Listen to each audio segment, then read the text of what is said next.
کے. اچھا ایک بڑی جو دلچسپ ایک واقعہ میں پڑھ رہا تھا, مجھے بہت حیرت ہوئی کہ یہ اندازہ کیجئے آپ حضرت عائشہ صدیقہ رضی اللہ تعالیٰ عنہا والی جو حدیث میں آپ کے پاس پہلے بھی ذکر کر رہا تھا جی کہ آپ فرماتی ہیں کہ ایک خاتون کو خواب آیا اور اس کو خواب کئی دفعہ آیا, ایک ہی خواب.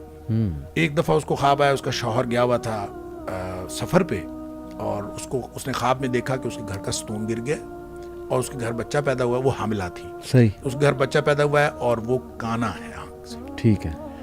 وہ آئی آ کے اس نے نبی کریم صلی اللہ علیہ وسلم سے خواب بیان کیا. آپ نے فرمایا کہ تیرا شوہر خیر و عافیت کے ساتھ واپس آ جائے گا. صحیح. اور تیرے گھر ایک نیک بچہ پیدا ہوگا. صحیح.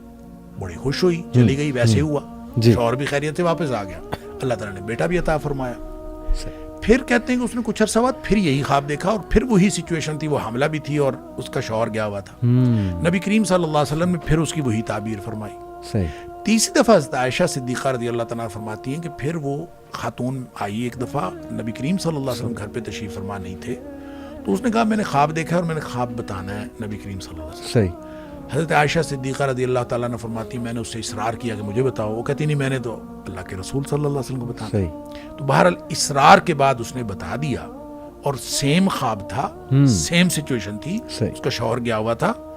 اور حضرت عائشہ صدیقہ رضی اللہ تعالیٰ نے فرماتی میں نے سوچا ابھی ستون گر گیا ہے گھر کا اور بچہ کانا پیدا ہوا ہے, تو میں نے اس کی تعبیر کی کہ تمہارا شوہر فوت ہو جائے گا اور تمہارے گھر فاسق و فاجر بچہ پیدا ہوگا. تو وہ فرماتی ہیں ایسے ہی ہوا کہ اس کا شوہر فوت ہو گیا اور اس کے گھر بچہ پیدا ہوا اور وہ ٹھیک نہیں تھا.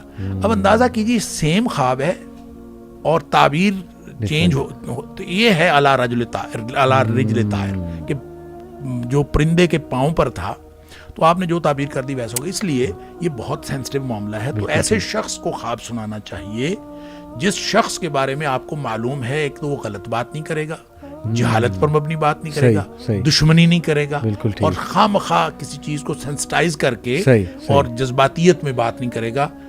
اس شخص سے بات کریں وگرنہ آپ نہ